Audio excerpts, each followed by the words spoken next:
Keeping Up with Jones, the Lonnie Jones podcast adventure, is sponsored by SJ&L General Contractors. SJ&L General Contractors is licensed in both Alabama and Tennessee. This family-owned business provides mass grading, storm drainage, sewer and concrete improvement, asphalt paving, erosion control, demolition, and heavy hauling. If you're in need of any of these services, you can contact them at 931-433-4660.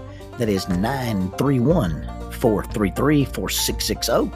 If you'd like to be employed by this family-owned company, 3 W's and a dot, sjnl.com, www.sjnl.com.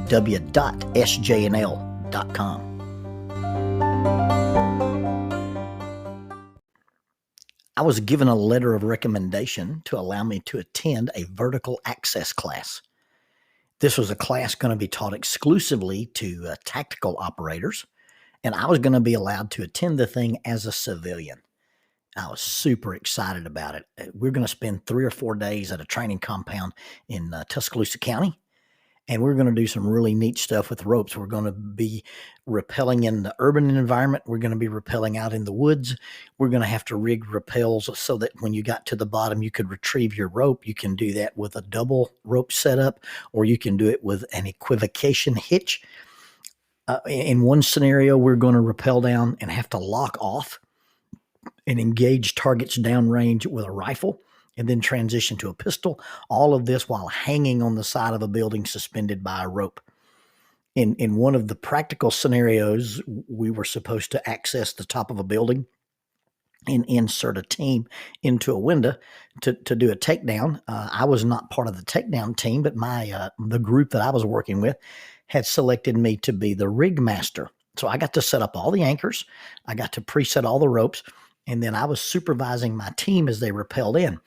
Well, as part of the scenario, we got a message on the radio that said the team that made the entry had found a device, and we had 2 minutes to clear the building. Well, as we began to evacuate the top of the building, we realized that one of the medical personnel that had come to this practical but just to watch did not have any rappelling gloves. And the unique way that I had it set the ropes up allowed us to improvise a lowering system and lower this guy off the side of the building where he didn't have to use gloves. And then the young officer that was the other team's rig master, we simul-rappelled down the side of the building, hit the ground, and ran to the end of our ropes as the timer went off, and we successfully cleared the building.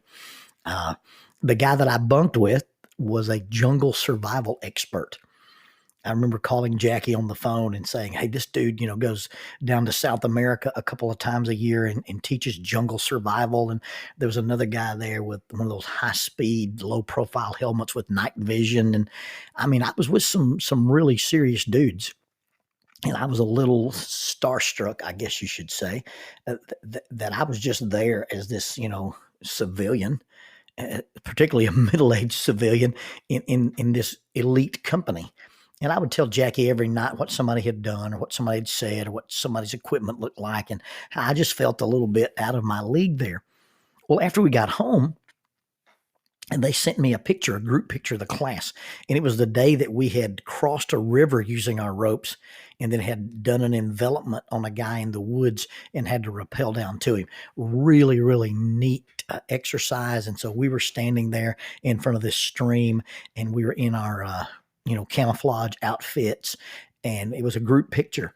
And I said, Jackie, these are the guys I was with for that class. And she looked at it and said, well, they don't look all that special to me. You fit right in. Well, I think I know what she meant. I think maybe she said that I didn't stand out from that crowd as not fitting in, but that's not what it sounded like. I was sitting in Waffle House. I was eating a pre-workout omelet, and the gentleman sitting next to me remarked that he had just left the gym and he was eating a meal to recover. I told him I was headed to work out as well. While we were talking, the supply truck rolled through the parking lot, and the staff audibly moaned. The guy beside me chuckled. Oh, man, they're going to have to unload that truck. I remarked, yeah, when I worked at Hardee's, they'd call us in on Saturday when they had a truck to unload. He laughed and mimicked looking at a call on his phone. Nope, not answering that. And then we both laughed. I added, yeah, well, when I worked at Hardee's, those phones didn't exist. My phone was attached to the wall, and you couldn't tell who was calling. He said, well, I came up in the 80s. I said, well, I was born in 1963. And then he said, well, you look great for your age. I hope I'm put together like that when I'm that old. I know what he meant. I really, really know what he meant. I honestly really know what he meant. I also know how I was tempted to feel about it. I also know how I wanted to be wounded or offended or upset. No matter how kind or mean people's words are, as the person receiving the words, I've got to run them through a little personal filter. If we are looking to be offended, bullied, or feel devalued, we will be. If we are looking to learn, to get better, to take correction, or just be honest about things that we need to hear, then we can and will hear those messages as well. Life and death are in the power of the tongue. We are warned as word users to be careful how we wield them. And yet at the same time, as word consumers, as people who receive words, we should take as much care in how we interpret, filter, accept, believe, and apply the things that we hear. And it's not only about the things that we hear, but it's the things that people do. It's how we interpret other people's actions and what they say about us and what they say about them. Again, it bothered me, and it shouldn't have. But it did. I should have been grateful, but I wasn't. I should have thought, how kind, but I didn't. You see, we had hosted the police academy on the challenge course, and I let all 22 of them get on my giant teeter-totter element. And this was a large police academy, not the number, but the individuals. And my teeter-totter broke. I've been using that teeter-totter for years and had never even heard it strain. And all of a sudden, it snaps in the middle. So, in preparation for the men's day on the course, I needed to build a new teeter-totter. 6 12-foot 2x6s, 13 8-foot long decking planks, 2 12-foot 2x4s, 2 12-foot decking planks, 1 6-foot long 6x6. Not even enough wood to use in my trailer. I could just pick that stuff up in the tactical Toyota. I could just drive my little black truck down there, prop everything up, put a rope around it, anchor it down, and I'd be good to go. I bounced over to the big box store, got one of those little trolleys, loaded it up, went to the checkout line, paid the cashier, and started outside. This young man at the door said, "You could bring your vehicle under the awning and load it right here." My response was, "That'll be fine. You know, I'd hate to tie up this spot from the professional builders. I'm just parked right over there." "All right, sir, whatever you say." And then he followed me to my truck and started helping me unload the wood. Do I look like I need help? Does he see me as a little 50-something guy who will hurt himself? How does he think I got all that stuff on the blue trolley in the first place? He didn't even ask me if I needed help. He assumed that I needed help. Or maybe it's his job to help everybody. Maybe it's his job to help everybody leaving Lowe's. Let's consider this.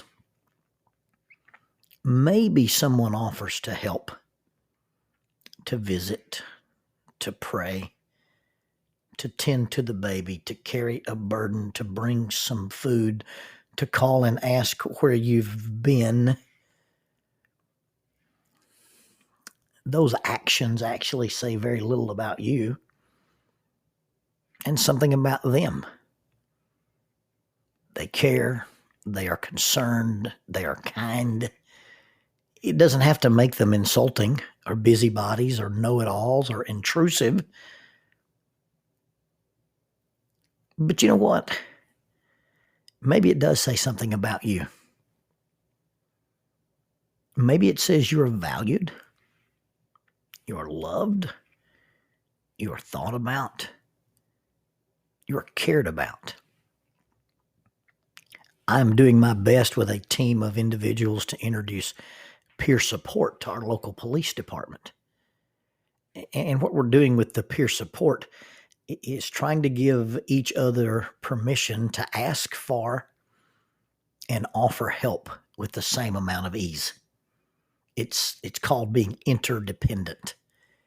It puts us in the position where that if I think I see that you need something, you're struggling with something, or maybe I just have the ability to ask and I don't even have to have any probable cause, but I get to care about you because you're valuable enough to care about that I can simply ask, hey, how are things going? Hey, how are you doing after that event? How are you doing since this happened? Hey, are you okay since? And it doesn't mean I think you're weak or I think you're vulnerable or I think you're less than. It really says I think you're important. I think you're special. I think you have value. So many times we don't want to meddle in anybody's business, and we definitely don't want anybody meddling in ours.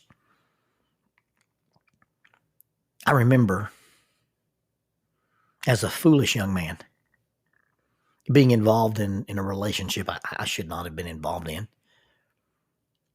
And a young man from Texas who lives in Georgia came to my dorm room. And he pushed the door open. And he stood there framed in the doorway. And he said, Jonesy, I know you're going to kick me out. Actually, you'll probably throw me out because he was a small guy. He said, but somebody needs to tell you this. And if it costs us our friendship, I'm going to tell you this. But if I let you do this without saying anything, I'm not your friend anyway. And he told me what he had to tell me. And he was right. I threw him out of my room. And I mean, literally threw him out of my room. I grabbed him by his collar and by his belt, and I pitched him outside.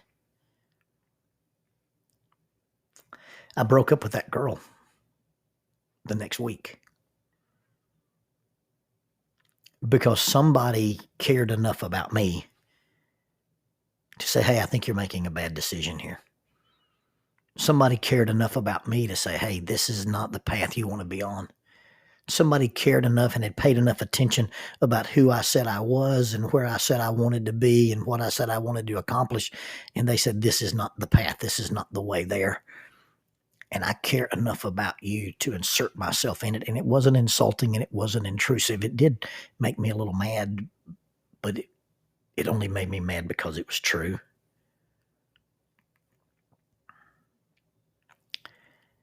In order for us to be better as a society, in order for us to be better as people, we've got to be willing to step across some of those lines. We've got to be willing to check on people. We've got to be willing to offer our help. And in some cases, we've got to be willing to offer an unsolicited opinion, not from the standpoint that I'm superior or that I'm better or I'm smarter, but from the standpoint that I care about you. And I'm going to offer you this gift for free. And what you do is on you. But please understand that when I gave you this piece of advice, or I gave you this caution, or I gave you this exhortation, or I gave you this rebuke, it's not because I hate you, but because you're valuable. It really is all about interpretation. It's how we filter the actions and words and deeds and make them say something they aren't intended to say or fail to appreciate what they are actually saying.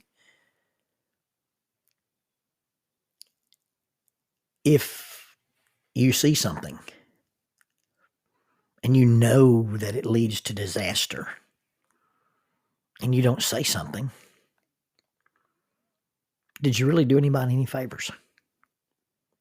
Did you really protect someone? Did you really help anybody? Don't be afraid to do good. And don't be offended or interfere with people when they try to do good for you.